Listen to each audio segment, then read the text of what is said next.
Flower কম্পিটিশনে প্রথম পুরস্কার জিতে সবাইকে চমকে দিল দীপা। হ্যাঁ বন্ধুরা, অনুরাগী ঝড় আগামী পর্বতে আমরা ঠিক এমনটাই দেখতে চলেছি।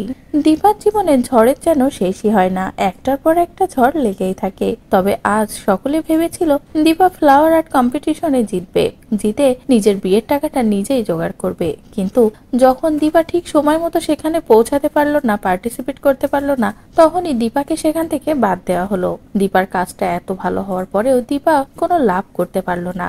অবশেষে হেরে সেনগুপ্ত বাড়িতে ফেরে। সেনগুপ্ত বাড়িতে ফিরলে তো যখনই সকলে সবটা শোনে, তখনই কাকিয়া জয় আবারও দীপার উপরে হাসাহাসি শুরু করে দেয়। সকলে বলে যে এবার দীপার খারাপ সময় শুরু হয়ে গেছে।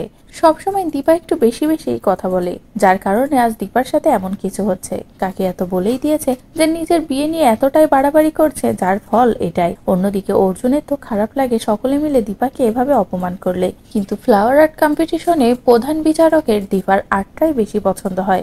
যে এই আর্টটা যে করেছে দীপানিতা মজুমদার, তার হাতের কাজের কোনো তুলনাই হয় না। তাকে তো প্রথম পুরস্কারটা দিতেই হবে, সেটা রুলসের বাইরে গিয়ে হলেও, কারণ প্রতিভাকে কোনোভাবেই অস্বীকার করা যায় না।